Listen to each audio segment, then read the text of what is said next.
Peace, everybody. This is Marc Lamont Hill. So good to see y'all here on the Marc Lamont Hill official channel.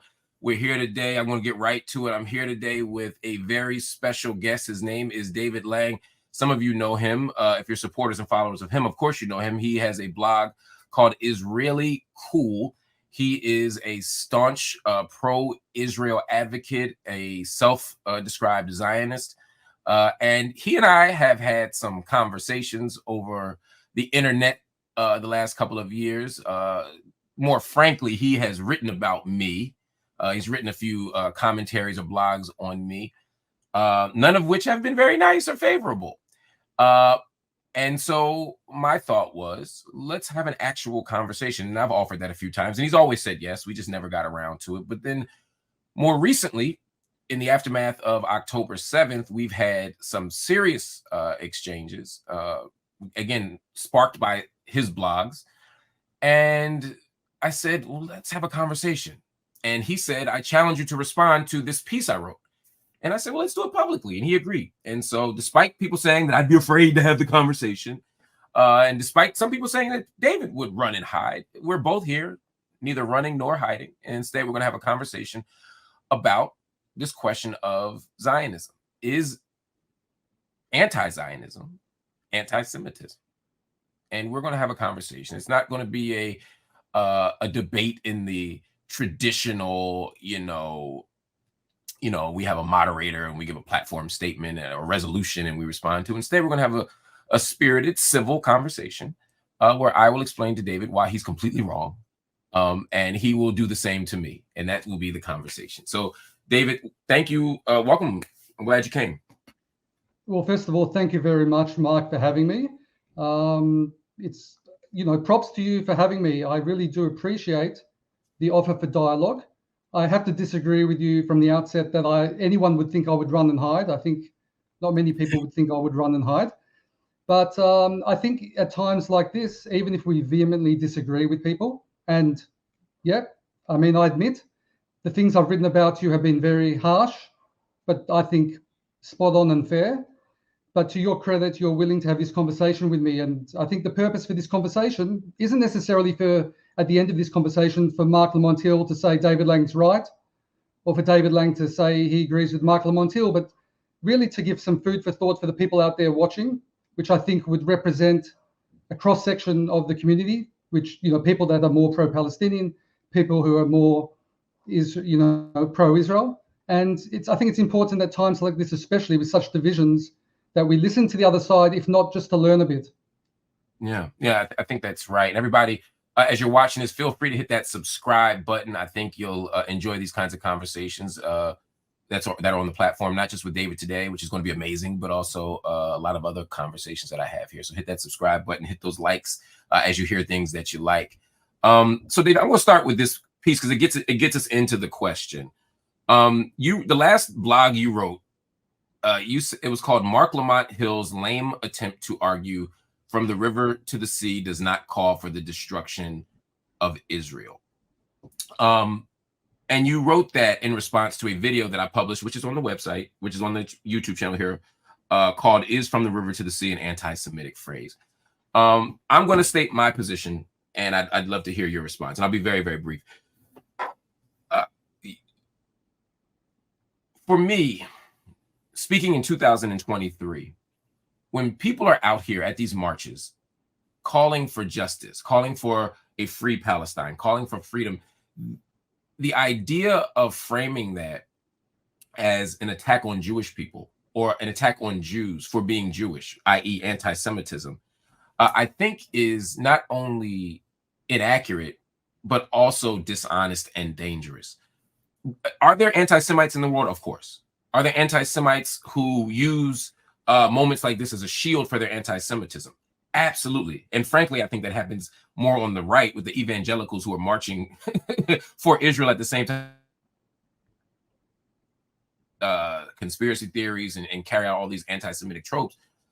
But at the core, the people who are calling for a free Palestine, the people who are demanding a free Palestine are simply asking for justice. And the idea of saying from the river to the sea in particular, in 2023, and we can go back to the earlier meetings, but in 2023, when people are saying that, I can tell you from my own experience, from my own analysis, but also talking to many people like Rashida Tlaib, who was just censured in the US Congress for this, is they're talking about justice in all of the areas. They're saying that, look, it's not enough to just say that Gaza needs to not be under siege. It's not enough to just say that the West Bank can no longer be under occupation. We must do both of those things. And we also have to make sure that Palestinians who live inside of Israel, what you would call Arab citizens of Israel, also have full rights and freedoms and equality. And all of those situations, all those circumstances are different. They're not one and the same. And so River to the Sea saying that everything in between the Jordan River and the Mediterranean Sea must be looked at through the lens of justice. That's the call. And the last thing I would say before I pass this to you is, yes, at different moments in history, it's meant different things, and different groups right now mean it differently. But to say as such that people who are calling for a free Palestine or for Palestinian rights, justice, self-determination, and freedom want to do so at the expense of Jewish people, or even worse, as you mentioned, want to actually kill Jewish people, right? Which is what I was actually tearing down, right? I didn't get into the state of Israel part of it because I think you kind of moved the target a little bit. But if we're talking about actually saying that the call for a free Palestine is a call to kill Jews, I think that that's incendiary and dishonest. I don't know anyone who makes that call who's actively calling for that at these rallies, at these protests, etc. Historically, again, yes, there have been moments where it's meant different things. The Likud party in 1977 said it, right? Did they mean the destruction of all Palestinians when they said River to the Sea? And it was part of their platform slogan. I'd say no, right? I mean, I'd like to hope that it was no. You know, when the PLO says it in 1964, what are they calling for? They're calling for a return to a Palestinian governed land. They never called for the killing of Jews or the destruction of Jews. They're calling for an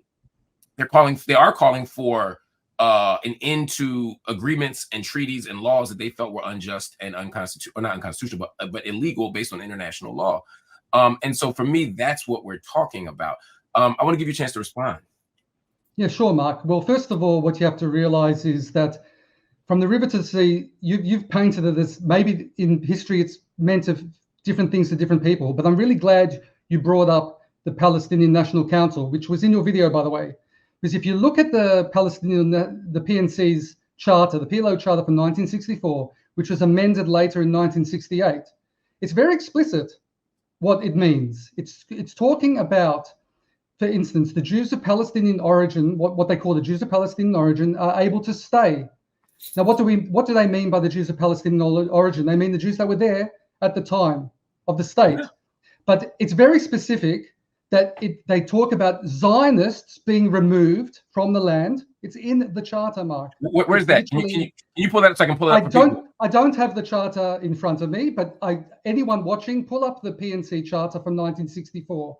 Okay, everything I'm going to mention in this is verifiable. And in general, I would just say to the audience, whether Mark says something or I say something, Google it, look it up. Don't take what we say for granted, right, Mark? I think you would agree with me. 100%. So it's talking about eliminating Zionism from the land, and it talks about holy war.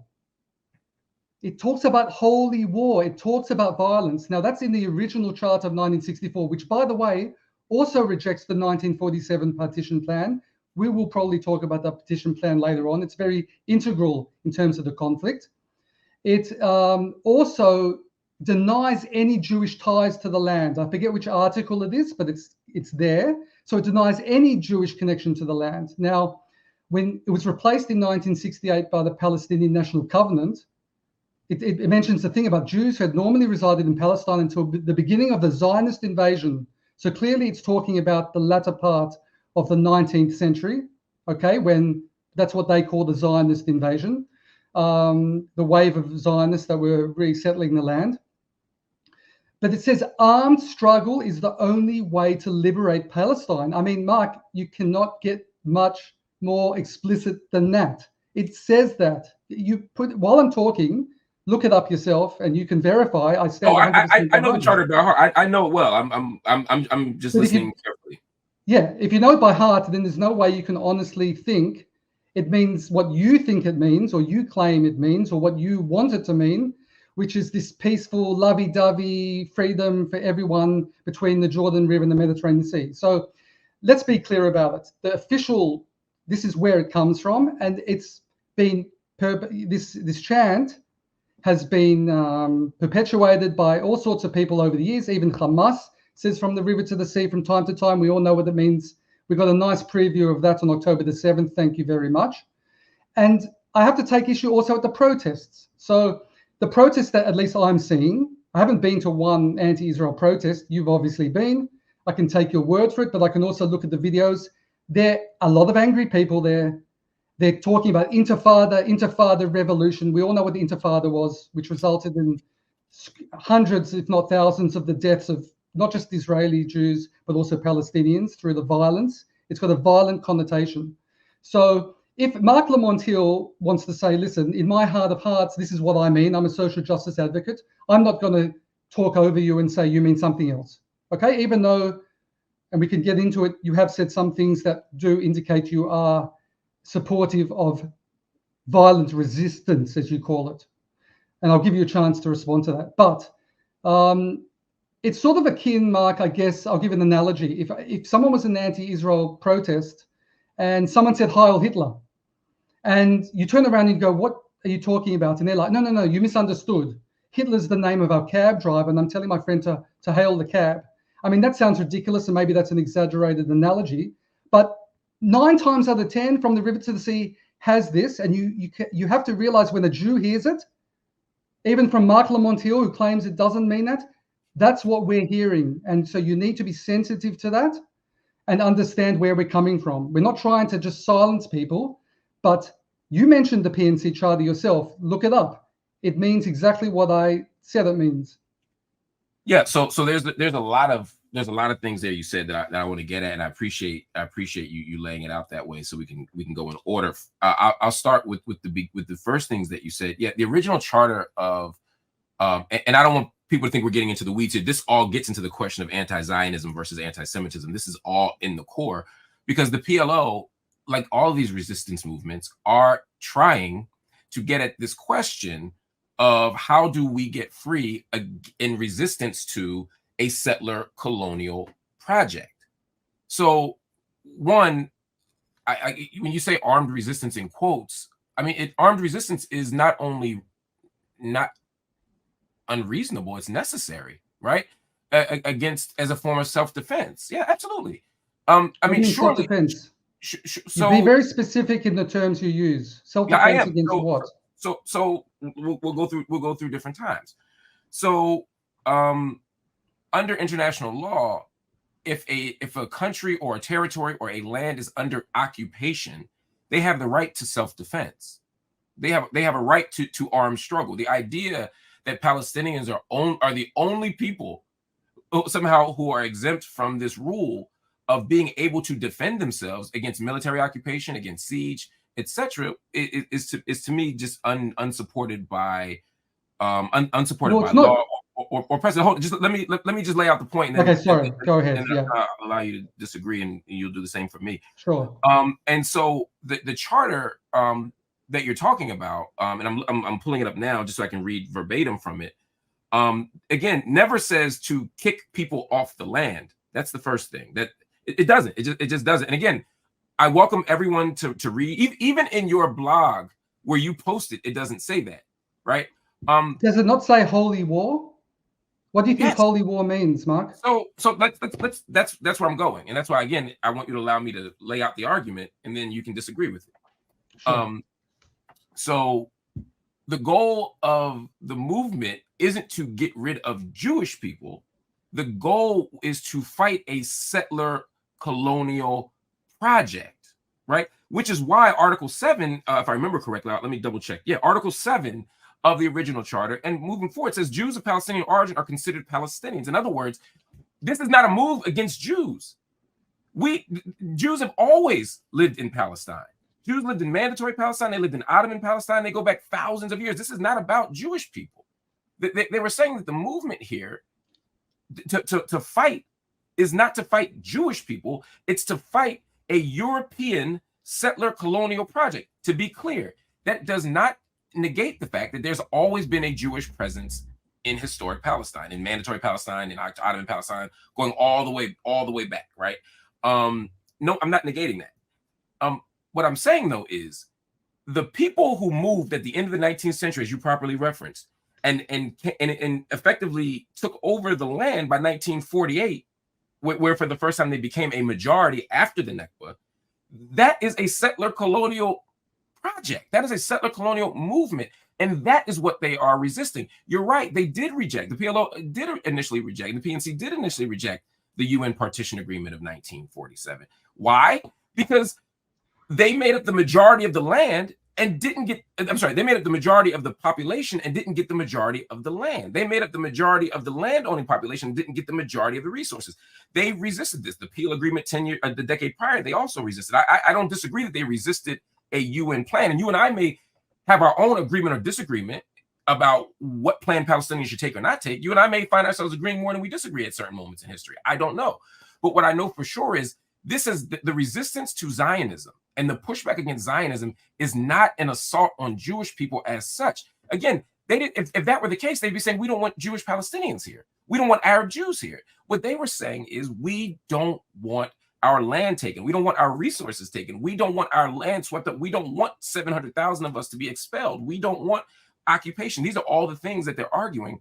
Obviously, the occupation wouldn't happen for 3 years later. But these are the things that they're fighting. These are the things that they're resisting. And the idea of saying that, believing that that Zionist project of coming to the region from Europe, self-admittedly, is a colonial project. And taking over the land is something that they shouldn't resist, or if they do, they shouldn't do it with armed struggle. To me, is a little baffling. Last thing I'll say, now I'll hand it to you. Armed struggle doesn't mean that there are no limits. Armed struggle doesn't mean you can kill civilians. Armed struggle doesn't mean you can kill children. Armed struggle doesn't mean you go after non-combatants. I'm not saying that all forms of armed struggle are acceptable. I want to be very clear about that, because it's those silences and gaps that people then use to say I'm saying something different. What I am saying is, people have a right to resist occupation. They have a right to go to war or to fight back when there's a war being waged. These are the things that we're talking about here.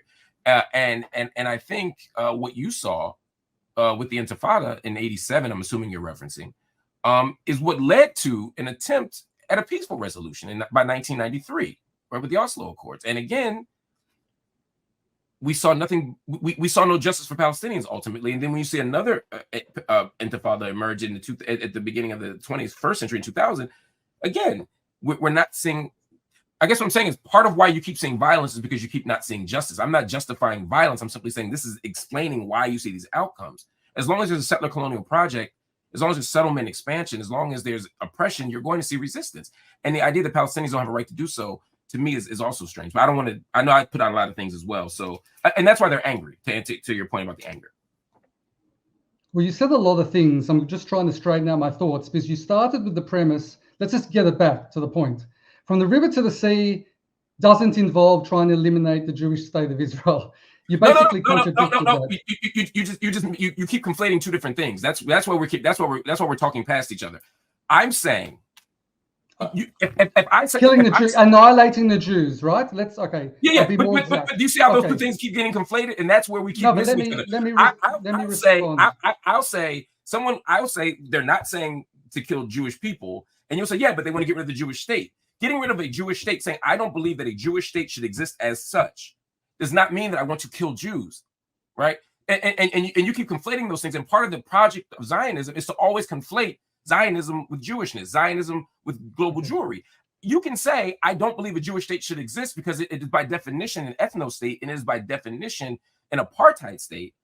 And that doesn't mean you want to kill Jews. It means you want people to live with shared governance, shared living without hierarchy. That does not mean that you want to harm. I don't want any Jewish person to be harmed, but I don't believe in ethno-states. I don't believe in a Jewish state. I don't believe in an Islamic state. I don't believe in a Christian state. I don't believe any of those things should exist. I don't believe in ethno-states. All of that doesn't mean I want to kill people.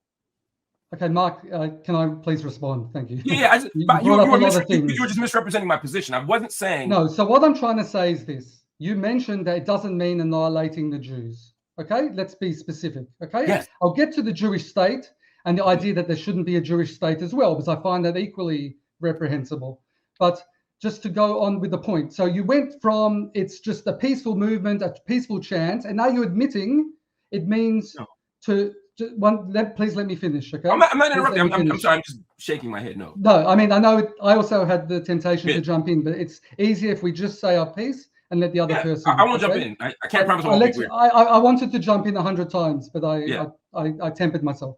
So yes, as I mentioned myself, they say the Jews of Palestine Orange can stay if they're loyal. Okay, loyalty is something we could have a whole discussion about as well, what that means. But the whole idea of the PLO Charter, I don't want to get bogged down in the Charter, but let's just address it and move on.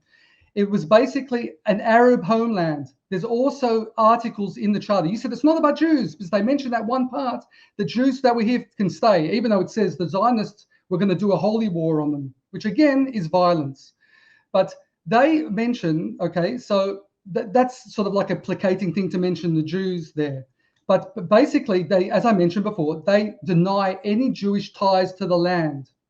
That's in both those charters. They deny that the Jews have any historical, religious, anything to the land. Okay? And as I mentioned, they want to rid the land of Zionists, which are all the Jews that came from the late 1800s. So just let's keep it on point.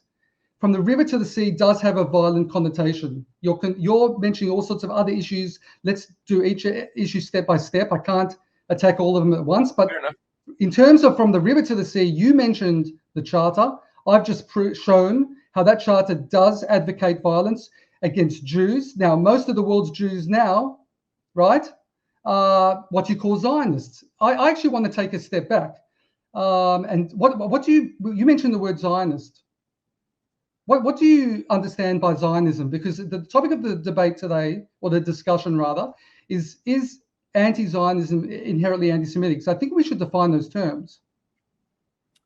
Yeah. So what do you understand by Zionism? When I'm saying Zionism, I don't mean cultural Zionism. I don't mean religious Zionism. I'm talking about political Zionism. I'm talking about the very specific project of so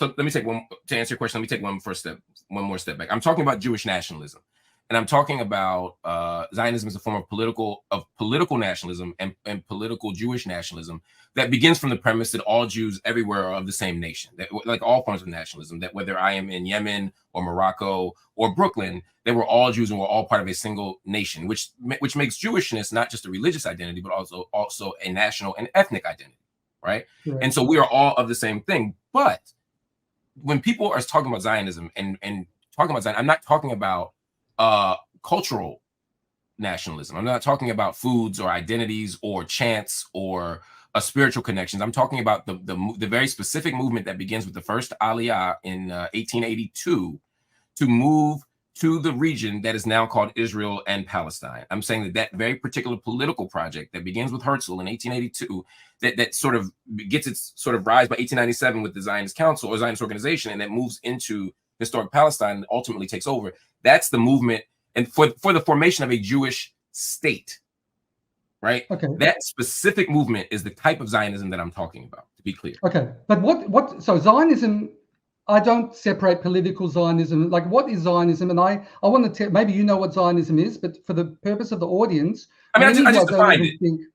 No, okay, no, but okay. So Zionism, as far as I'm concerned, and the accepted definition, and it's important that people understand this, because so many people say Zionist, this, they don't even understand what it is. It's a movement for all it is. All Zionism is a movement for the self-determination and statehood for the Jewish people in their ancestral homeland, the land of Israel. That's what Zionism is. Now, yeah, that's what I said. You'd agree that I just defined it that way too, right? I just gave more context. So you have a problem with Zionism, and that's what Zionism is. I'm expressing. Yeah. I'm not saying you personally don't know what Zionism is, but I think it's important for this discussion that everyone understands what it is, and that we both are on the same page. Because if we're going to argue the premise, either side of the premise, we need to at least have the same starting point. What are the definitions of the terms, right? But just to be clear, David, I'm not disagreeing with. I don't disagree with Jewish people having a national identity. I don't disagree with sharing culture. It's not about that. Okay, is the formation of a state on the backs of. Okay, but Mark, what you're disagreeing with is actual Zionism. You can call it political. That is Zionism. Now let me just finish my thought, please. Okay. First of all, a number of things. because people seem to think Zionism and Judaism are different. Okay, that might be so, but Zionism is integral to Judaism. That's just the fact. You can't argue that. I'm an Orthodox or an observant Jew, and I'll give you the audience some examples. I mean, in our prayer book, everything's about Israel, the return to Zion. In our holidays, the Jewish holidays that many of you probably are aware of. Look at the Passover. What was Passover about? It was leaving Egypt to get into the land of Israel. There we have all sorts of festivals like the Tabernacles, Sukkot. Also, Passover is one. They're agricultural festivals. They're tied to the land, which, by the way, and we can get into ingenuity or indigenousness rather, also in this discussion. But we are indigenous to the land, okay? And I will argue that and prove that. And we have a diaspora, of course. So you look at me and you go, well, this guy, how is he indigenous to the Middle East? Well, basically, I grew up Jewish to a secular family, even though my parents were completely irreligious. Where'd you grow up? I'm just curious. I'm Australian, if you can't tell by I ended up in Australia because my mother's parents fled pogroms from Russia, okay? And my dad escaped Nazi Germany in 1938. So they went to the furthest place. So I look pretty white, okay, if we're going to talk skin color. I understand that. But my dad, who wasn't at all religious, told me at a very early age, because we have this ceremony in Judaism that you get called up to the Torah in synagogue. And, we have Cohen, the priestly class. We have what are called Levites, Levi. This is all from the Bible. But we still practice this. And we have the Israelites, who are the main population. My dad tells me I'm a Levi. We can trace our ancestry back to the Levitical tribe. So what you have to understand is not to judge a book by the cover. Us Jews, we live Israel, we live our history, and we have extreme ties to the land. This is not a European colonial project. This is a return to our ancestral homeland. That's the way we see it, and that is borne out by history. That might not be the way the Palestinian Arabs and others see it, but you cannot deny history, and you cannot deny, like the PLO Charter, our connection. It's a genuine connection to our land. Now, let me please finish my thoughts, and then I'll hand it over to you. I'm making notes. Yeah. No, that's fine. Just a few other points. So, people like to mention international law. You mentioned under international law the right to resist. You called it self-defense. It's not self-defense. I think you mean the right to resist. But in any event, you can't pick and choose international law. The state of Israel is valid. Now, the occupied, people call occupied territories of post-67. Years ago, that's what was being argued, and this is what all these peace agreements we tried to make with the Palestinian counterparts were about. But there's been a paradigm shift over the last decade or so. It probably started around Durban time in the early 2000s, which now delegitimizing the entire state of Israel, which you do.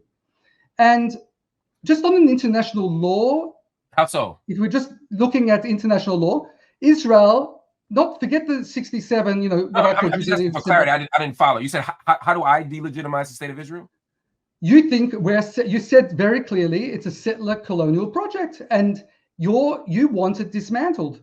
You do not want the Jew. All right, let me ask you: do you want the Jewish state of Israel in your free Palestine from the river to the sea? I'll respond. I was asking for clarity. I wasn't disagreeing with you. I didn't understand what you were referencing. Okay. So that's why I believe you do not want a Jewish state between the river to the sea. You want some sort of one state. I can ask you later what you mean. No, that's true. That's absolutely true. Yeah. And you said you're against all settler colonial projects, US, other countries, which interestingly, and we'll get to the definition of anti-Semitism hopefully, but I will just put forward that you are perhaps not speaking out as vigorously or supporting what you call resistance in these other countries. Pakistan, which was formed around the same time as Israel, which is a nation state for Muslims. I don't remember you questioning their existence or legitimacy. I'll put that aside for now. The vast majority, because it's so integral, Zionism is so integral to Judaism. I just mentioned some examples. Also, one more example. I just got remarried a few months ago. I believe you also got married quite recently. So Mazal Tov there, Marc. We have that in common, at least. So at our Jewish wedding, we break the glass. And then we say, if I forget you, Jerusalem, please cut off my hand. I mean, this is all part of, so even the most anti-Zionist Jews probably do these things without even thinking. And speaking about anti-Zionist Jews, because this is another argument of people that delegitimize Israel. Oh, but not all Jews are for Israel. It's like 97, 98% of Jews are for Israel. If you follow the Jewish religion, you are definitely for Israel and for return to our ancestral homeland. And one last point, there's the Neturei Karta, you know those religious-looking Jews at all these rallies? Let me let you in on a little secret about these guys, okay? They are probably a few hundred people of the 15 or so million Jews in the world. So they're a nutty little minority, completely castigated and by the mainstream. But not only that, do you know that they also believe that Israel is the homeland for the Jewish people? It's just a timing issue. They are of the opinion that the Messiah, the Jewish Messiah, has to come before the Jews can return to Israel. One last point, there's the Neturei Karta, you know those religious-looking Jews at all these rallies? Let me let you in on a little secret about these guys, okay? They are probably a few hundred people of the 15 or so million Jews in the world. So they're a nutty little minority, completely castigated and by the mainstream. But not only that, do you know that they also believe that Israel is the homeland for the Jewish people? It's just a timing issue.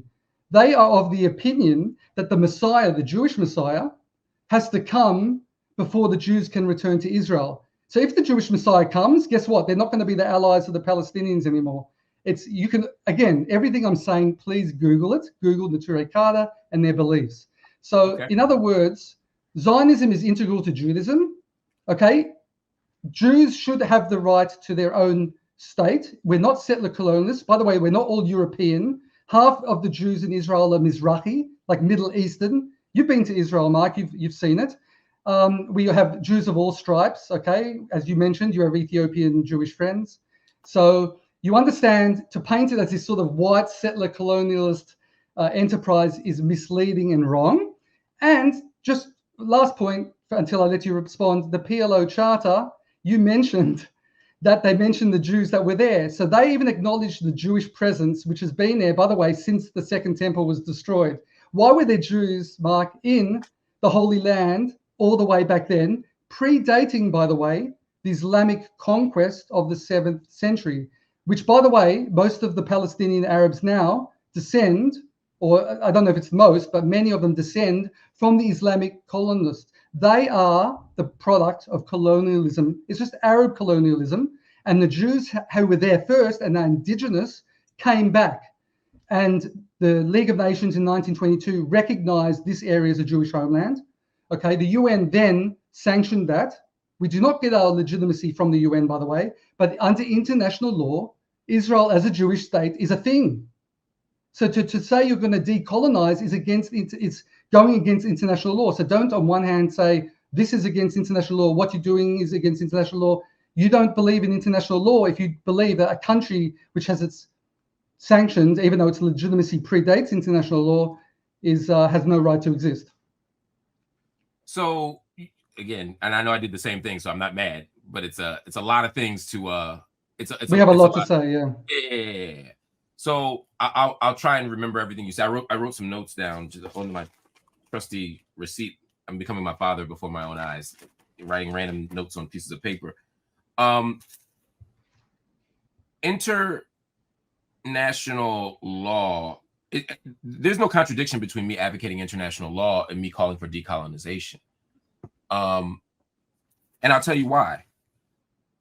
I acknowledge, and to take me off the table for a minute, Palestinians have acknowledged for a very long time the territorial integrity of Israel. They have acknowledged Israel's yes. I mean, yeah. What do you mean by Palestinians? Sorry, I have to ask. I don't mean to interrupt. Which Palestinians? Hamas? So PLO? Who? You had us in the 1960s. Hamas is not formed until 1987. So I can't talk about Hamas with this because Hamas hasn't been created yet. So you're talking about the PLO. So well, sure. So in 1967, after the 67 war, after the 6-day war, there were two major UN resolutions, right? UN Resolution 242 and UN Resolution 338. One is to stop the violence and the fighting, and one is to acknowledge the territorial integrity of Israel, i.e., to accept it as a state. It's state identity, it's statehood, right? When the Palestinian National Council was formed, and when negotiations were being made, even pre-Oslo, Yasser Arafat was very clearly saying, look, 242 and 338 acknowledge these things, right? But it was said that's not enough. And so the letters of mutual recognition were written. I'm sure you know about these, the letters of mutual recognition, where the Palestinians recognized Israel's right to exist as a sovereign state, and where the Israeli government simply recognized the PLO's right, or it recognized the PLO as the sole representative of the Palestinian people, to use. I was just trying to get the exact language. I talk about this in my book, which I hope you read, because I think that would give you more insight into my actual positions than I haven't read it. No. Yeah. Send me a copy. Sure. I'd be happy to. I'd be happy to. Send me your address. I'd be happy to. As long as you promise not to use it to like straighten out a table or bookends or something. Yeah, bookends. Yeah, paperweight. No, exactly. I want to hear. Yeah. So I agree. I agree. So the legitimate. This isn't a question of juridically or legally recognizing Israel as a state. The argument is a Jewish state. Jewish state. I'm with you. The question is, as an activist, as a critic, not is it illegal, right, for Israel to or not is Israel illegal as a state as such, right? Again, that's been conceded, right? I agree with you. That wasn't always conceded, right?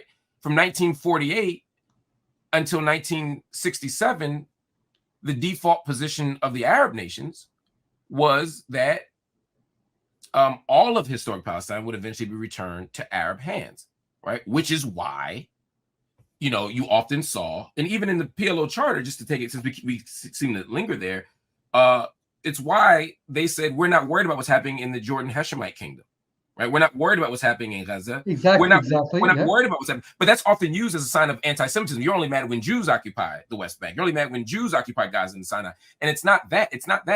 It's that there was always an expectation that land would be returned. Now, and it was also a refusal by the Arab nations to recognize Israel as a state. But there's been that's progressed since then. That's not the case anymore, right? So that's why you see the distinction there. But just let me keep going. You mentioned Neturei Karta. I agree with you. Neturei Karta absolutely believe that at some point an Israeli state will exist, but they don't just believe that it's the wrong time, i.e., the Messiah has not yet come. Although that is absolutely their driving theological argument. I don't disagree with you. We are in lockstep on that.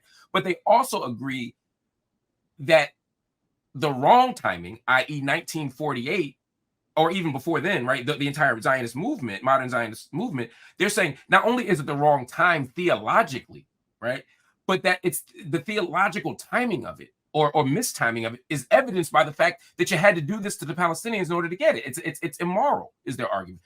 You mentioned Neturei Karta. I agree with you. Neturei Karta absolutely believe that at some point an Israeli state will exist, but they don't just believe that it's the wrong time, i.e., the Messiah has not yet come. Although that is absolutely their driving theological argument. I don't disagree with you. We are in lockstep on that. But they also agree that the wrong timing, i.e. 1948, or even before then, right, the entire Zionist movement, modern Zionist movement, they're saying not only is it the wrong time theologically, right, but that it's the theological timing of it, or mistiming of it, is evidenced by the fact that you had to do this to the Palestinians in order to get it. It's immoral, is their argument. So they're not just making a theological argument. They're not just making an eschatological argument about the end of days. They're also saying, I'm just saying, and again, y'all can look this up for yourselves. Look up the Neturei Karta. There's a bunch of great footage that they have themselves, great articles, great videos on YouTube, where they themselves say, look, this is an immoral argument. To the PLO chart, I'm just going through all the things you said. You keep misrepresenting the argument here that they were trying to kick Jews off, and like you said, they say, well, the Palestinian Jews can stay. That was not the argument. That is not what they said. I'm going to read it word for word. I'm going to read it word for word so we don't have to dispute. They said Jews. Which one? 64 or 68? 64, the one that you quoted in your article. I'm reading. No, I quoted both of them. But okay, Yeah, I'm go reading from yours. 64. I'm reading from Article 7 that you quote. Jews of Yeah. Palestinian origin are considered Palestinians if they are willing to live peacefully and loyally in Palestine. Nowhere in there does it say they can stay and those people can go. That was never an argument. Now you may be interpreting or deciding that that's what they may have intended, but nowhere does it say that they can stay, because the question of staying or leaving isn't in question. The question here, and this goes back to the fundamental debate that we're having today, is not should Jews be harmed or not. We all agree. You and I both agree 1,000% that no harm should come to Jewish people. That no Jewish people should be killed, no Jewish people should be pogromed, no Jewish people should be kicked off the land, no Jewish people should be dispossessed of that which is supposed to be there. We agree with all of that. The question here, fundamentally here, and then I want to get to the big argument that you made about this not being a settler colonial project from Europe. The fundamental argument here is the formation of the Jewish state happening in a way that dispossesses the Palestinian people who were already on the land? The question here, fundamentally here, and then I want to get to the big argument that you made about this not being a settler colonial project from Europe. The fundamental argument here is the formation of the Jewish state happening in a way that dispossesses the Palestinian people who were already on the land? Is the Zionist project by definition a dispossession project? And if you look at the actual words of Herzl, and you look at the words of Chaim Weizmann, and you look at the words of Zev Jabotinsky, right? If we talk about the kind of shift toward the revisionist Zionist movement, which becomes a far more let's just say aggressive form of Zionism, they all say that this is a colonial project. The first 3 decades of Zionism, admittedly, by their own words, say this is a colonial project. And Jabotinsky, in particular, who obviously, as you know, is a very influential figure in particularly after the second Aliyah, is very clearly arguing that of course we're colonizers, and of course the Palestinians are going to receive us that way. No people would not receive us that way. Is the Zionist project by definition a dispossession project? And if you look at the actual words of Herzl, and you look at the words of Chaim Weizmann, and you look at the words of Zev Jabotinsky, right? If we talk about the kind of shift toward the revisionist Zionist movement, which becomes a far more let's just say aggressive form of Zionism, they all say that this is a colonial project. The first 3 decades of Zionism, admittedly, by their own words, say this is a colonial project. And Jabotinsky, in particular, who obviously, as you know, is a very influential figure in particularly after the second Aliyah, is very clearly arguing that of course we're colonizers, and of course the Palestinians are going to receive us that way. No people would not receive us that way. So this is in the Zionists in 1897, when they were looking for a land, there was a consideration of, as you know, because I know you know this history well, but it's for the audience, of Uganda. If the Zionists had gone to Uganda as they had considered, would that have not been a colonial project? Will we say there's an ancestor tied to Uganda? So this is in the Zionists in 1897, when they were looking for a land, there was a consideration of, as you know, because I know you know this history well, but it's for the audience, of Uganda. If the Zionists had gone to Uganda as they had considered, would that have not been a colonial project? Will we say there's an ancestor tied to Uganda? Right? I mean, it's when people, and yes, I agree with you. The Jewish diaspora is vast, it's diverse, it's beautiful, it's amazing. That's not in dispute. But it would be historically simply inaccurate to suggest that the wave of Zionist immigration to Ottoman Palestine, the first Aliyah was not comprised of Beta Israel. It was not comprised of people from Ethiopia. The first Aliyah was not dominated by people from Persia, right? The first Aliyah were people who were escaping the ugly, vicious, anti-Semitic pogroms of Ukraine and Russia. It was people who were escaping Poland. This wave of immigration was from Europe. That does not deny that does not deny that there's always been a long-standing Jewish presence in Palestine. Some of these are straw men, David. Like, I never said that there was no. In fact, I said there was a long-standing Jewish presence. I agree. You did, yes. The second temple was destroyed in 70, right? 70 Common Era, 70 CE, Yes. right? Yes. Since then, there has been a Jewish presence. You know what the Jewish population was in 1885? It was less than 5% of the entire region. Fewer than, actually, no, it was way less. I think it was 5,000. I'll pull up the exact number. But if you read the standard historiography on the demographics of Ottoman Palestine and even British Mandate Palestine, the number of Jewish people there was infinitesimal compared to the number of Arabs who were there. Maybe so I can. I don't dispute, but that doesn't mean there's not a long-standing Jewish presence. The temple was there. The first temple was there. So yeah. So to say that we're resettling is not the same as suggesting that we're these sort of foreign invaders that had no business coming to. Like many nation states exist today, which you don't seem to be questioning their existence.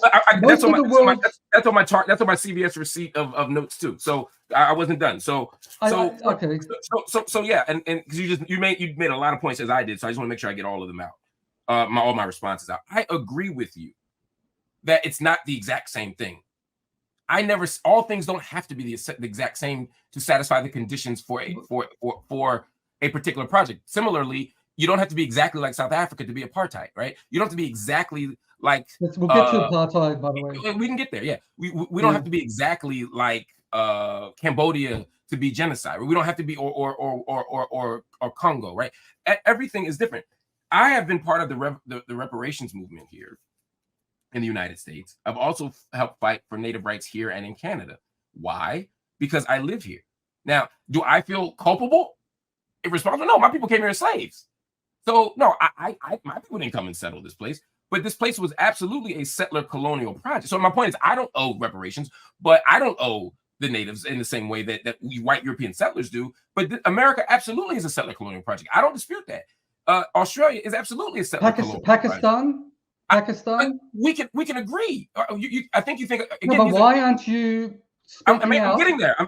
You pose that question rhetorically. I'm answering it directly. So the difference is, as a U.S. taxpayer, we give $3.8 billion a year to fund this occupation, to fund this apartheid state, to fund the siege in Gaza. So for me, I have a greater a moral and even financial commitment to what's happening there. I also happen to be somebody who studies the Middle East. So I care more about the Middle East just as an intellectual project than I do these other places. But as a citizen, I care. We are invested in this occupation.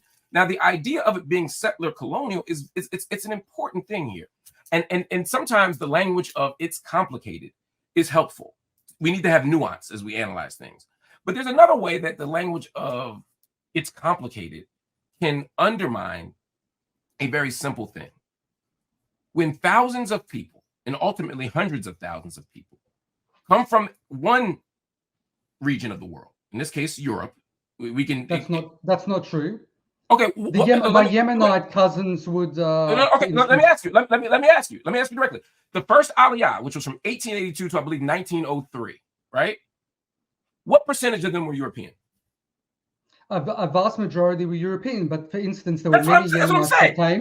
No, but they weren't just European. What percentage? I don't know the exact what percentage was Yemeni, David? I mean, but why are you talking percentages? We're talking about humans, Jews from different ethnic groups, but all with commonality being Jewish and having a tie to the land.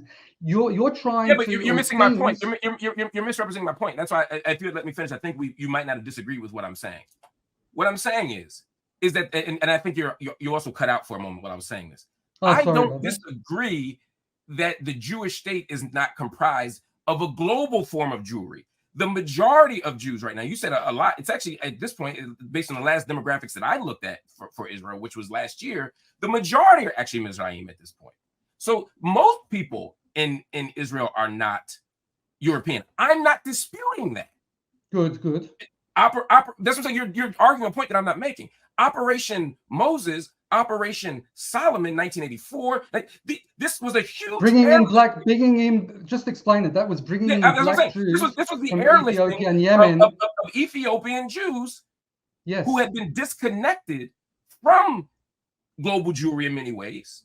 Right? They were practicing temple worship. They weren't doing Talmudic Judaism. They weren't doing rabbinical Judaism. They were subsequently recognized as Jews. Yes. Agreed. You can look and see amazing pictures of people making their aliyah in 1984 and in the 1990s from Ethiopia to Tel Aviv, and ultimately. But the question many of us would ask is, why are their pictures in color?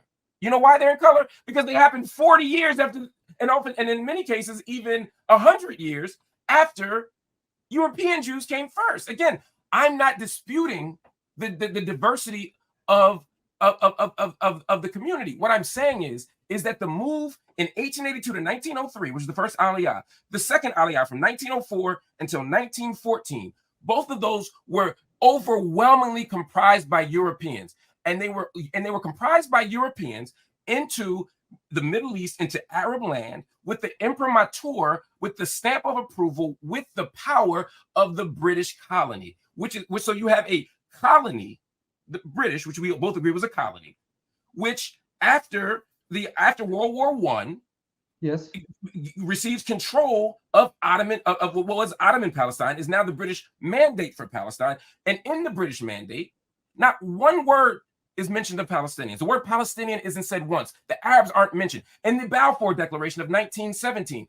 not one mention of Palestinians, not one mention of Arabs, right? Why is this important? They were called Arabs at the time. They weren't called Palestinians. But the Balfour Declaration doesn't say Arabs.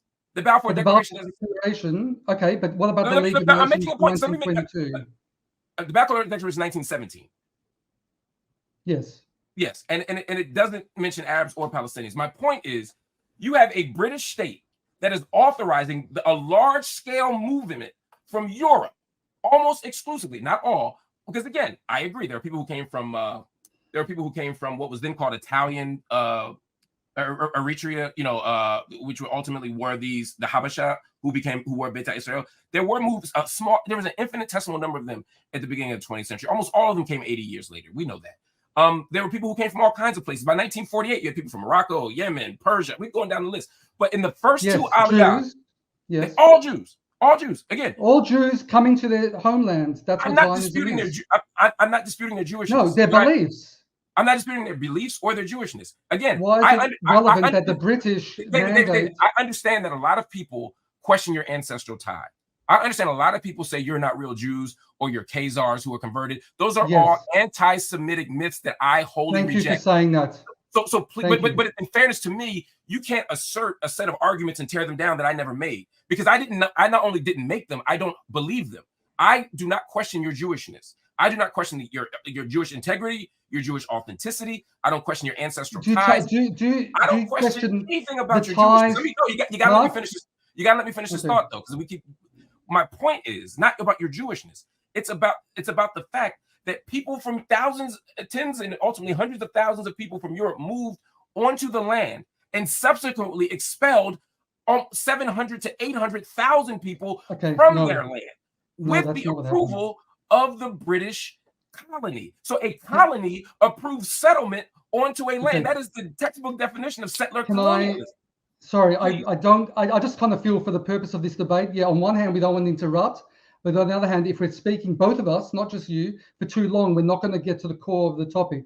I've been timing, and I actually spoke for 2 minutes less than you did the last time. So I was actually I did say I'm also guilty of this. I didn't. So go ahead, please continue. First of all, I mean, you mentioned a lot of points. So first of all, I can categorically reject the fact that 700,000 Palestinians were expelled from the land. That is absolutely not true. While there were some that were expelled during what they call the Nakba. And basically, the Nakba was a rejection of the partition plan of 1947, which at that point in time, there would have been two states.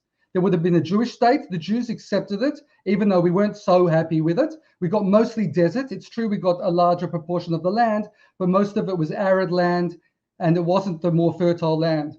The Arabs, not just the Palestinian Arabs that were living here, but the Arab League, declared a holy war, and that's how the war of independence started. The Nakba, what the Palestinians call the Nakba, All it is basically that they lost that war and they rejected the partition plan. Now, while some were expelled because that happens in the war, many, and again, you can Google this, and I've even shown some of the videos on my website of testimonies from older Palestinians, fled because they were basically told by the Arab armies who thought they were going to win this. They thought this was a slam dunk. The Jews were heavily outnumbered. So they said, go out now and come back when we expel the Jews from the land. And there were calls for genocide, by the way, from the Arab armies back then. So this was a war, the way we see it, it was a war of extermination or existence, of our very existence. So we won the war, some were expelled, but many were fled, and many just, through a war were displaced. That happens, which, by the way, 800,000 Jews were expelled or forced out from the Arab lands. So if we want to talk about rights of return, and we can deal with that later, I don't know if we don't have time today, that might be the, yeah. So, but basically, 700,000 Palestinians left. Okay, they weren't all expelled, and that's a misrepresentation. That's entirely not true. Okay, it is tragic for Palestinians that no, let me just finish. It's not that I don't recognize that that's tragic for those people, the ones who especially were just innocents caught up in a war, but lots of tragedies, as we're seeing now, happen in war. Tragedies don't mean atrocities. They don't mean war crimes, okay? Not necessarily. So that's what the Nakba, that's what happened. And Abbas, a number of years ago, Mahmoud Abbas, admitted it was a mistake for the Palestinians of the time, or the Arab League at the time, rather, to reject the partition plan, because they would have had a state. The Zionist, whatever you want to quote Jabotinsky and other people, all sorts of people can make quotes, but at the end of the day, there was always a willingness. Just for the audience's sake, just for clarity's sake, you agree that they all said that this was a colonial project. You don't dispute that that's what they said. There was the word settlement and colony, and many of the. And that we are. Let me finish. There were many of the original Zionists of this movement were secular. There's no doubt about it. They were secular, but it evolved. Many religious came on board. It's not like it just stayed that course. I mean, we have many. I'm a religious Zionist, for instance. And as you said, many Jews from non-European countries have come because it really is embracing, it's an embracing of us as a Jewish homeland. That's what it's about. And we've, over time, we've made it very clear, and this was also an appeal commission, the appeal of 1922, which called for a Jewish homeland here, okay? That as a precursor to the UN resolution. And this was after the Balfour Declaration of 1917, but that there should be minority rights. There are different ways. I'm just saying you're off by 15 years, and that's a very important thing. What are you talking about? What? You said the Appeal Commission was 1922. Sorry, no. League of Nations. You're absolutely wrong. League of Nations was 1922. Yes, the Appeal Commission wasn't until 1937 in the midst of the Arab revolts. Okay. You get a point. I'm not trying to be a jerk here, but that's a major error. I said the League of Nations and I mislabeled it. Okay, I'm talking now about the League of Nations. I'm doing this off the dome. I didn't realize you were taking notes. Okay, go ahead. No. I'm doing everything off the top of my head. So if I misquote or give me a little bit of leeway. Okay, but I'm talking about 1922. Okay, where the Jewish homeland, and that's what the UN resolution was subsequently affirming. So. But the idea was that you can have Palestinian Arabs that have rights here. We're talking about who the sovereign government is. The Jews, like every other country, should have the right to people should have the right to self-determination. Do you not agree with that? Arabs have 21 states, Marc. Can the Jews not have a state? And by the way, when I say state, I mean with Arabs living with their rights and other minorities. And we have Arab Israelis living in Israel. And if you want, we can go to the apartheid accusation which you've made, which I would like to address as well. But we have Arab Israelis with full rights in Israel. And the only difference between Arab Israelis and Palestinian Arabs is they're not different nations. They're the Arabs that lived here, but some have agreed to live in Israel and have citizenship, and the others don't. And of course, they can't just all come back and flood the land. They can't live there. Well, they could under a peace agreement. Wait, if you look at the entirety of the land, there could be a two-state solution, which we've tried on many occasions to reach a peace agreement. You're switching the goalposts. I'm saying you said that You said that the 20% that you said that there are Arab Israelis who live there, who've agreed to live there, and there's some who don't. One would hear that I and didn't think say that that no, they no, can't live. I'm making a clarifying point for When- the audience. There are people who will hear that and think that the ones who don't live in Israel could and are choosing not to. They can't. And including the 700,000 people who were expelled, they were not allowed to return. Mark. I just mentioned very clearly they weren't all expelled. That's okay. You and I disagree about their expulsion, but the point is the ones who left, the ones who left, the ones can't who come were back. displaced or left on their own accord. Okay, for whatever reason, what I'm saying, all right, two things on that, really quick. One, the dominant historical narrative, even from Israeli historians, is that they were expelled. But you and I can disagree. No, Benny Morris. Look at Benny Morris. I have read. You can read Benny Morris. You can read Avi Shlaim. Benny Morris. No, Avi, he's not. You can read Elon. Benny Morris. There's a whole series of them. But the point is, once those 770,000 people were gone, they were not permitted back into the state of Israel. That's the point. And international law does allow them to return. And no, that's not right. No, there's no right to return under international law. And in 1954, Israel created an Infiltrators Act expressly designed to prevent Palestinians. Let me address what you just said. So first of all, there is no right of return entrenched in international law. That's not true. The right of return, so in all wars, people are displaced, and then there are refugees, and as part of negotiations, you can talk about. Now, the right of return is either, if it's practicable, that the parties could agree that people return to their homes if they were displaced or left, or reparations, compensation. Okay, so there is no entrenched, let's be very clear, right of return. Everyone can just now flood Israel. And again, I want to just point out what happened on October the 7th, when about 1,000 or 2,000 Hamas and some civilians that were tagging along flooded into Israel from a small breach in the fence, plus in paragliders. And we saw what happens when they flood in. So let's be very honest here. There is no easy, quick fix. Oh, everyone come back, and we could. It was going to be final status under Oslo that we talk about what to do about refugees. Okay, now there are Palestinian areas where the Palestinians are under control. They have the jurisdiction. Except there's a security coordination, and we can talk about we don't have to get into all the specifics there, right? But they have civil jurisdiction in those areas. Now, how many Jews, let me ask you, because you want to talk about apartheid, how many Jews are allowed to live in any of these Palestinian areas?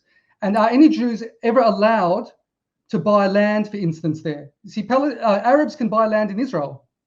They absolutely can. They own houses in different parts of Israel. How many Jews, do you know there's an act in Palestine, under the Palestinian controlled areas, that it's a crime by death to sell land to a Jew? So if you want to talk about apartheid, that's real apartheid. No Jews can live or be citizens in the Palestinian areas. So, Mark, should we talk about apartheid a bit, or did you want to back up to a different point? Because there's a lot. There's a lot we're discussing. You're gonna be stunned, David, to know that our hour is up.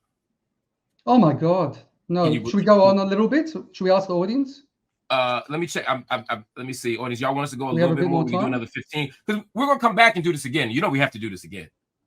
Are you comfortable coming back and doing this again? Have you had a good experience? Sure. I mean, it's been an interesting discussion for sure. I think it's been an interesting discussion, and I wish. Because of the interface we're using, it's harder for me to. People are weighing in. I'm seeing some yes, some go on, some keep going, please. All right, we'll go. We'll do another 15, but we'll also. Should we try? Yeah, sorry. No. We'll also set time to do this again because there are enough debates, enough conversations, enough stuff to go down. Just a quick question. This is just a sidetrack. On one of your blogs a while back, you questioned my knowledge and expertise in this area. Do you still feel like I don't have sufficient expertise in this area? You have some knowledge, but I think you have said some things which I have to definitely take. I know you disagree with me, but the time you said things which are actually wrong, like 700,000 people being expelled. I'm always asking you. You're not. Look, you obviously have an interest in this. Okay, I want to give you the benefit of the doubt, but the things that I've blogged about, you've said things which were so off the mark. Like what? Tell me though. That might be a nice way to wind down, and then we'll pick up. No. Okay, no. So let's. Because I was actually curious about this. I didn't want to come on here and you graciously offered to have a dialogue. So in the interest of that, I didn't want to come out, attacking, and I want to hear your point of view, and I want to learn as well.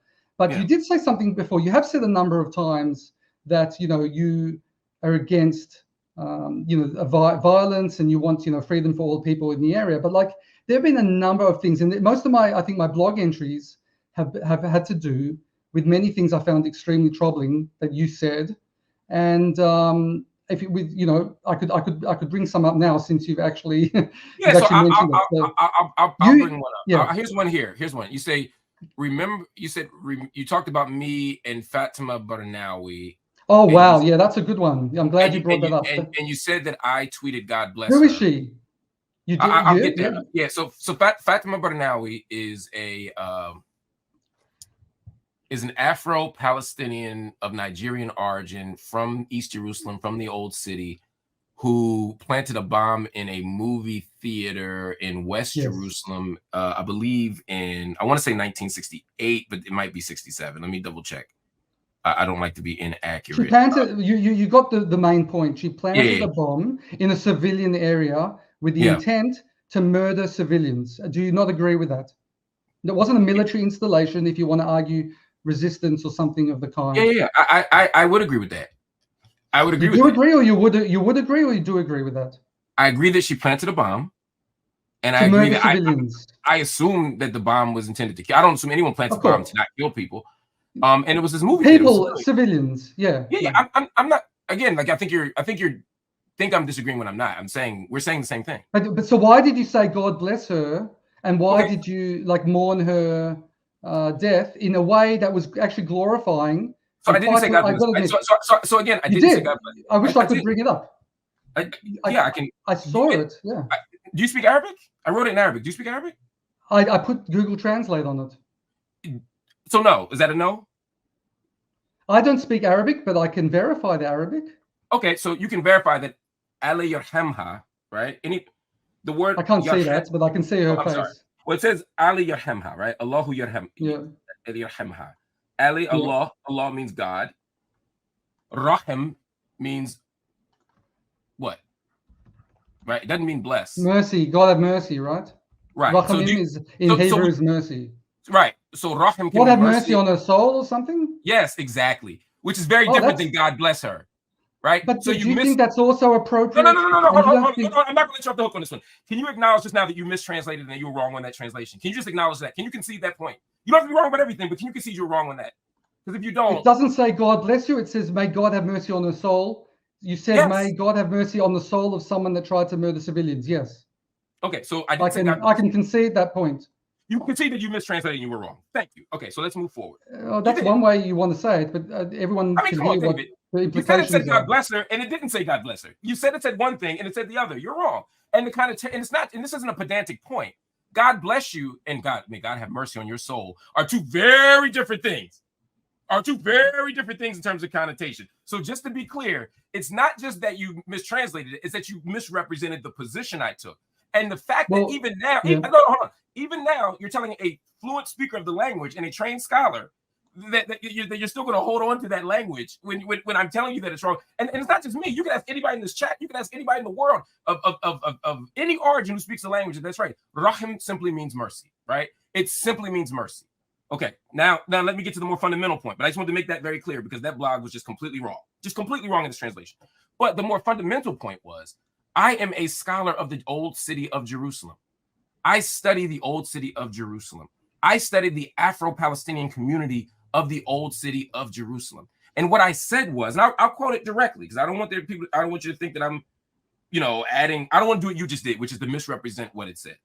Well, Mark, if you just one point, you're making out like I deliberately misrepresented you. No, I'm not. I don't think. But just to be clear for the audience, I think you did it by accident and just. And I did. Or you're unwilling to look at my. Sorry, one second. I'm reading it from this is from your blog, buddy. But look at if people can see the screenshot. In the screenshot of my blog, it says Google Translate, and it said God bless you. I didn't put that in. I understand, and I'm saying that you were wrong, and it's okay to be wrong, but it's like instead of you can blame it on Google. But it doesn't change the fact that it's not appropriate. I don't think. Let me finish the point. Okay. Okay. What I said to you again, I'm an ethnographer who studies this community, and anyone who knows Fatima Barnawi knows that she is a legend among her people. And what I wrote was, just heard about the death of Fatima Bernawi. She is a legend among Afro-Palestinians and a beloved daughter of Jerusalem, right? She is a legend among she is literally the most famous Afro-Palestinian ever. And I said that. I said much needs to be written about her. I literally didn't say anything supportive or negative about her. I didn't go this way or that way. I went this way. I went straight. Let me finish, please. I went straight down the middle. And then I wrote, Inna lillahi wa inna ilayhi raji'un. I don't know if you Google translated that, but what that means, again, is it is a standard Islamic response to death, right? If you told me that what'd you say? When I'm done, I'll be done in 10 seconds and I'll give you the response, right? Sure. And then, let me see. And then in another tweet that I wrote, Bint al-Quds wa balada al-Adime al-Yarhamha, or Bint al-Quds wa baladat al-Qadima, if you want to not use the Palestinian accent, Allah yarhamha. Again, that she's a daughter of Jerusalem and the old city, right? No. May there be mercy on her soul. That's what I wrote. Okay. But if you frame it as I heaped praise on her and then said, God bless her, that is a wildly different representation than what I actually wrote. And I think, and I don't think you're being dishonest. I think, and I'll tell you this publicly, I think that you have an idea of me. And so then when you read something, you read it through that lens. That's what I respond. Okay. Thank you for that. I don't think it changes much because, for instance, Hitler was a beloved child of Germany. May God bless him. Now, I'm not comparing her to Hitler, okay? But I deliberately use analogies which are a bit extreme to ram home a point. If you're sensitive and you want to dissociate yourself from violence, you don't even go near that woman. And it's not the only case. It's not like you just came out with a few tweets on her, which were come on, they were tributes to her. They were more than a tribute. They weren't these sort of objective putting it out there. In fact, let me. Sorry, David. Marc, David, do you distance yourself from Menachem Begin or Yitzhak Rabin or other Israeli statesmen who have been directly involved or even led acts of violence? For example, the Lehi, the Irgun. What I'm saying they were resistance groups that targeted military points. One person's terrorism is another person's resistance. You think the bombing of the King David Hotel was not terrorism? They warned the people to leave, but let's. This is another discussion. By historians as well. But you're interrupting. By historians as well. You're what interrupting. I'm saying is that you romanticize Israeli resistance, even though they bombed a hotel with civilians in it. And they became the prime ministers of Israel, and you romanticize them. And I simply say that this woman is a legend among her people, and you make it sound like I signed up for a fan club. Marc, please let me finish, okay? I'll let you. So I know the passions can develop, but you let me finish with the same interruptions that I'm doing now. But continue. Yeah, no. You've spoken against romanticizing nonviolence. There's a infamous YouTube video of you where you were speaking at a group. And you're like, if I'm going to do this, hands up. If I'm going to do this, I ain't trying to be like this. I'm going out Lila Khalid style. Lila Khalid being the hijacker that had grenades. She was about to throw grenades in the plane. And I've interviewed one of the survivors of that El Al flight who is traumatized to this very day. He was just a little kid.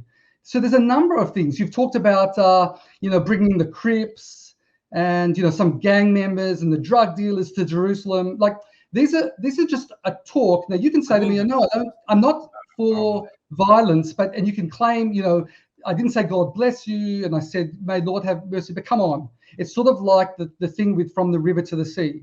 When you've got to have common sense here, okay? If you think in your heart of heart you don't mean, but you've said let's not romanticize non-violence. You are for this sort of resistance. You don't consider Palestinian terrorism to be terrorism. You consider it to be resistance. Let me ask you a question because I know you have to go soon. That's not true. That's not true. That's a misrepresentation of my position. I don't want to hear that and think that I'm conceding that. That's absolutely not true. So let me ask you a few questions. Are Hamas a terrorist organization in your mind? Yes or no? Yeah, I said yeah. Good. Thank you. Okay, and what they did on October the 7th? An act of terrorism. That's an act of terrorism. Okay. No, so that's important. So where And I didn't go. I don't think that exchange went the way you expected it to. But no, I guess absolutely. Wait, why do you? No, I wanted to clarify that. Let me ask you one simply. If we find out, and I think I've read the latest historiography on this, but that the King David Hotel that they bombed it, knowing that British civilians were in there, would you consider that an act of terrorism? If they deliberately targeted civilians, then yes. Deliberately targeting civilians. Would you no longer? I'm very clear about that. Let me ask my follow-up. You asked the follow-up. Would you no longer then support the Israeli prime ministers and other celebrated statesmen who led those charges? Would you then say that they are terrorists in the same way that Layla Khalid is? Did Layla Khalid ever go and try to make peace? Begin gave away. I'm so glad you asked that. I'm so glad you asked that. I'm going to answer. I'm going to answer. It's a great question, and I meant to say. But by the way, I'm not acknowleding that they did acts of terrorism. It was a hypothetical, right? It's hypothetical. It's accurate, but I know you're not going to see that point. I don't want to get into the weeds of. I don't want, but we could look at the Deir Yassin. People can Google, yeah. We can look at the Deir Yassin. Oh no, that's a contentious thing. You can't just Google. You learn that with Google Translate. You have to actually read books. You have to actually read scholarship. You have I'm talking about read all of these books to learn the answer to these things. You can't we can't just Google it. We have to actually do deep scholarship in the competing arguments. Okay, yeah. So Fatima Barnawi and Ali Jeddah, the other person you say I hang around with, right? Another Afro-Palestinian from the African Quarter. Ali Jeddah and Fatima Barnawi, both after returning from prison in a prisoner swap, have dedicated their lives to peace.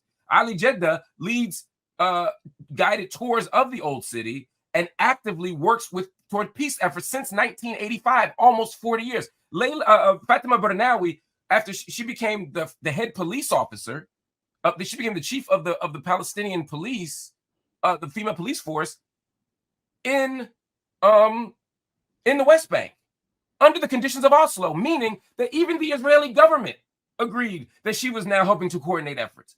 And then when she left, you asked a very specific question, which was, did they work toward peace afterward? And the answer is yes, and it's documented. The same way you could have Googled what happened in that movie theater in the West Jerusalem, you can also Google their history beyond that. And the last thing you said that I want to respond to, and then again, I'll give you a final point. I won't say a word. When I say you can't romanticize resistance, what I'm saying is that yes, in the United States context, with Dr. King is non-violence. Romanticize non-violence. We can't romanticize non-violence, right? And forgive me if I misspoke. We can't romanticize non-violence. What I'm saying is, while we love peace, and it's always the first option, we have gotten into a moment where all Palestinian acts are seen as terrorism and violence, and all Israeli acts are seen as self-defense and resistance. Even when I mentioned Deir Yassin or the King David Hotel, I can name a bunch of others. You're like, well, that's resistance, that's self-defense, that's this. But history. Wait, sorry, go ahead. Oh, so you did not say that about the Deir Yassin. Forgive me. You said that about the King David Hotel, right? If you read the latest scholarship, and there's two really important articles that came out in 2021 about the Deir Yassin, about the King David bombing hotel, just for one example. When you read the scholarship, it's very clear that they bombed a hotel. They were bombing the British. The Irgun and the Lehi, particularly the Lehi, were absolutely considered paramilitary groups that engaged in acts of terrorism.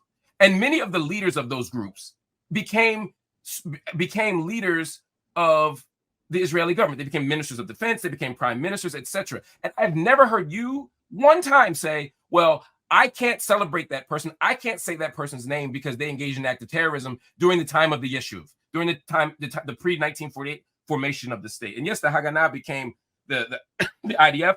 These other groups did not become that because they were extremist military groups. But somehow a Palestinian that sets a bomb or throws in a trash can or a movie theater in 1968, no matter what happens for the rest of their life, 60 years later, you can still hold them to 1968, but not Menachem Begin. Not Menachem Begin, not Yitzhak Rabin, not Yitzhak Shamir. Yeah. No, that's different, right? So we can't have a double standard. We have to hold everybody to the same standard. And I'll give you the last word and then we can wrap. Yeah, well, first of all, when you tweeted about Fatima Barnawi, you didn't mention any of that. And when someone mentioned the fact that she actually murdered people in the cinema, you retweeted, I'm unaware of this. Can you send me info on these deaths? So I'm not sure if you were unaware. Because no one died. I was being sarcastic because no one died. Yeah, that's what. So yeah. I was about to continue. Yeah. That was your response. And you didn't mention anything about, well, actually, what you could have said is, listen, no one died, and she had peace efforts. So the overall message, what you have to understand, Mark, is in your head, you might have what you think you're saying, but if people are seeing it in a certain way, and you have to be very sensitive given the history of this conflict and what's going on, the waves of terror that we've been subjected to, you're not reading the room very well. So if I want to be as kind as possible to you, the kindest I'll say is you just don't always read the room very well. And it's just very foolish to be making these sorts of, associating with these violent individuals in a way that makes it look like you support acts of terror. Now, the Palestinian acts of terror, I call them acts of terror because they target civilians, and they continue to target civilians. Even, the PLO, now the PA, they still to this day have the pay for slay, meaning they give stipends to people that murder Jews. And this is our so-called peace partners. So if we want to get to a peaceful solution, okay, look, you have to realize, and everyone needs to realize, we are here to stay. The Jewish state of Israel is here to stay. We extend and have continued to extend our hands with olive branches. We've had all of our peace overtures rejected. And I'm sure in future we will extend our hands out, but at the same time we have to fight. We didn't even really get to talk about October 7th so much, and the wave of terror and what we're dealing with right now in Gaza. Perhaps this is for another time, but there's a lot to talk about. But on one hand, we need to defend ourselves. That is our right to self-defense, but at the same time not give up on hope for a peaceful solution in future with those who genuinely want peace, which doesn't include the people who rule Gaza, and arguably doesn't include the Palestinian Authority either. Okay, we'll talk about that. Again, I have no shortage of critiques of the Sulta, the PA, or Hamas. I disagree with your assessment of some things, including the Martyrs Fund, which you're calling pay for slay. I disagree with multiple things that you've laid out, but again, we can have another conversation. I'm grateful, David, for your time. I'm grateful for your honesty, your earnestness, and I look forward to more conversations just like this, man. This was great. Yeah, look, thank you very much. As I mentioned at the beginning, I think it's good to have dialogue, getting outside our comfort zone. I think there's a lot of echo chambering going on. We all fall into that. For sure. I know, for instance, from my side, I had people before this session saying, why are you debating this guy? And I saw some of the comments you got, which came. One of which said that I was basically a tool of the. One said I was like a tool of the Zionists trying to get money. I was like, wow, can you let the Zionists know? Yeah, so I mean, I was about to say many of those were actually anti-Semitic. We didn't actually. Yes. We didn't actually get a chance to revisit. We went in many directions. That's no fault of anyone. I think there's a lot of issues to unpack, and we were, let's say, responding to the points of the other person. Let's talk about what anti-Semitism is. Let's talk about anti-Semitism. I think we should go into the IHRA definition, your problems with it, why I think it's a good definition, and we'll do it that way. But again, thank you for your time. Look, I don't agree with much, but I respect your right, and I think the same. And I think that I didn't convert you. No, I thought I might have converted you, but apparently not. You were this close. You were this close, but no cigar. Yeah. Anyway, man, good to see you. Thanks. And we'll talk maybe next week. Let's figure it out. Oh, let's try it out. Okay. Take care, and thanks everyone for watching.